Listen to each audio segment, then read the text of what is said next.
We will continue now with the last but one presentation in this morning session.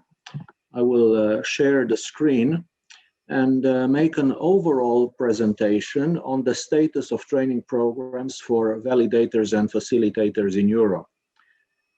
In the first part of our meeting, you had the opportunity to see the results for each individual country. And now we collected the results in a consolidated form and we interpreted them all together. So in my presentation, I will skip some of the parts which I presented this morning. You are already familiar with the project partners, with our challenges and motivation. We have also detailed the working methodology and workflow. Let me briefly remind you that this presentation is based on the analysis of 336 surveys, which we gathered from Germany, Italy, Romania, Slovenia, and Spain. Concerning the demographic profile of the surveys, most of the people who took the survey live in the countries of the project. In addition, we received answers from people living in other countries, including Argentina, Austria, Cyprus, Hungary, and Switzerland. Most of the mother tongues spoken by them mirror the official languages of their countries, but we have also identified a variety of other mother tongues, including Hungarian, Catalan, Russian, Valencian, Galician, Polish, and Serbian.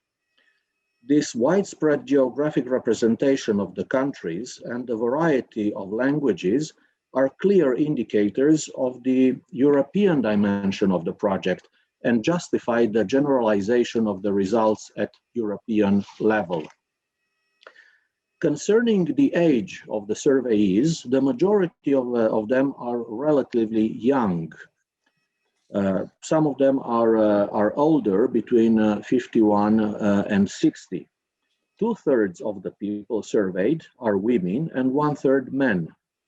In the optional text box, which we offered at the end of this section, some of the surveys reported a series of disabilities or impairments, including intellectual disabilities, stroke, aphasia, dyslexia, or working with people with disabilities, which for us, again, are valuable indicators as to the accuracy and relevance of answers received in the survey.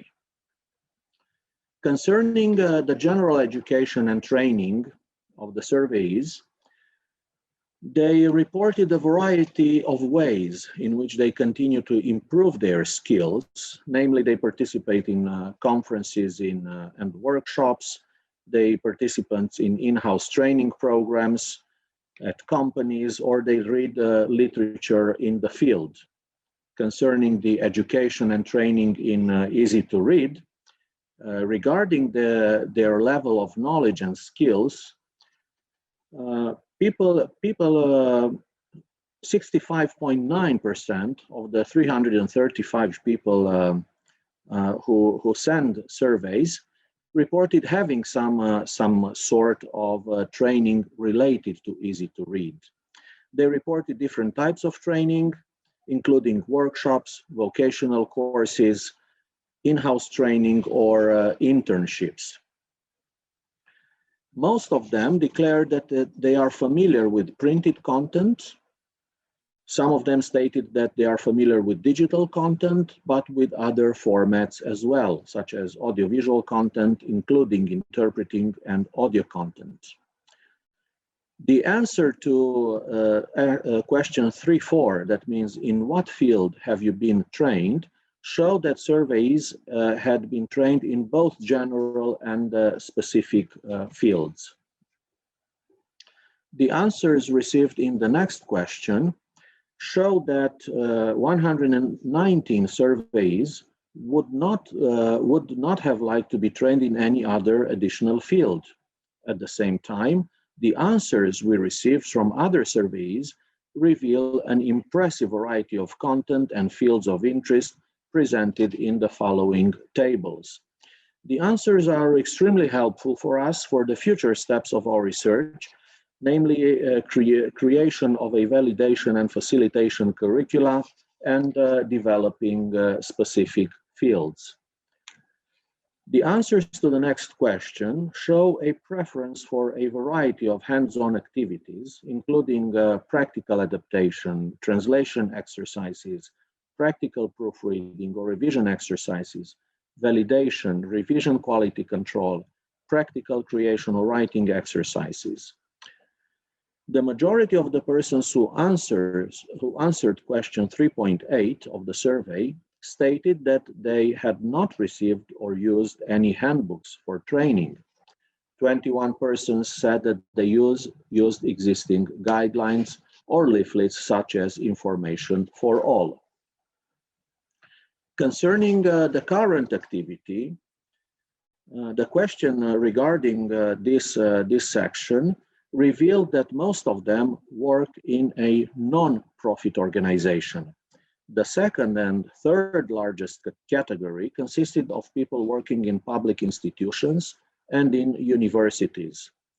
Similarly, the majority of the surveyees stated that they collaborate with or are a member of an association. As for the type of association they work for, the majority of the answers revealed that these are associations supporting people with intellectual disabilities. Regarding the professions they worked in before becoming an expert in easy to read, 34 surveys reported that they did not work in any other profession. On the other hand, the majority of the answers, that means 294, they displayed various occupations, including those associated with writers, journalists, teachers, instructors, counselors, researchers, and so on, basically from the social humanistic areas. The answers concerning validators, we have received 199 validators who answered these questions. They said that they are trained validators and that they had been working on more than 10 validation projects. The majority of the answers revealed that the validation of easy-to-read content is done in a team. And usually that team consists of other validators, facilitators, or writers. 62 of the 109 validators stated that they work in a team and share the document with one or more validators designated by someone else, while 32.1% declared that they prefer to work in a team with other validators chosen by them. Most of the validators use guidelines when they validate. Some of the reasons given by the validators who do not always use guidelines include the fact they do not trust them and that they prefer to work and decide in a team instead, that they believe the guidelines are not adequate for validators, readers, or people with disabilities. Concerning the facilitators, out of the 78 surveyees who answered the questions in section 4.2 of our survey, 48 stated that they are not trained facilitators, while 30 stated they are trained facilitators, while 30 stated that they are not. Before working as a facilitator, some of them fulfilled one or several roles related to easy to read, such roles being a trainer, a validator, a writer, researcher, translator, or editor. Concerning the validation team, when they assess the feasibility of a validation project, 32.9% of the validators claimed that sometimes they communicate with other validators before taking a decision. 21.2% assess the feasibility of a validation project based on their own experience, while 20% always communicate with a validator before taking a decision. The 207 answers we received reveal that the persons involved in the production of easy-to-read facilitation communicate with in the facilitate process include validators, other facilitators, and people who need and use easy-to-read content.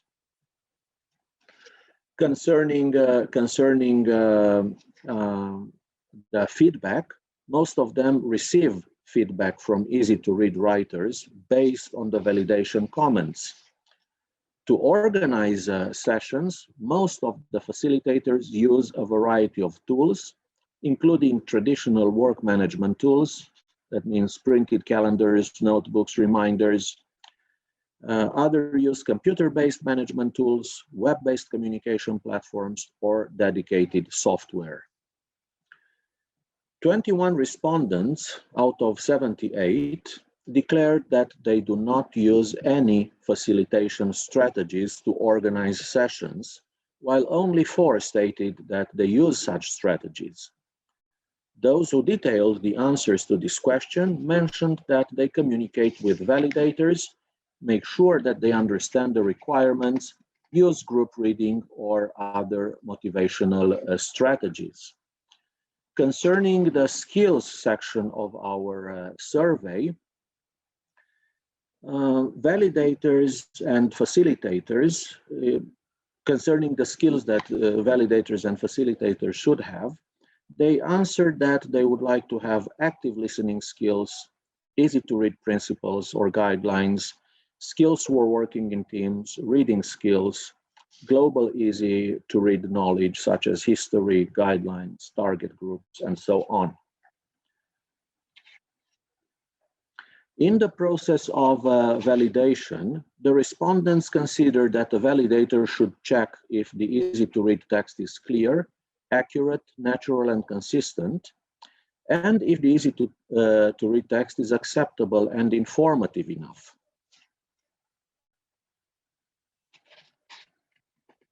Last but not least,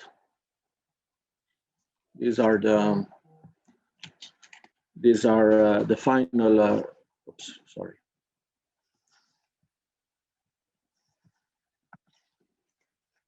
These are the final results. As facilitators or validators, most of them agree that they need better skills and they need further training.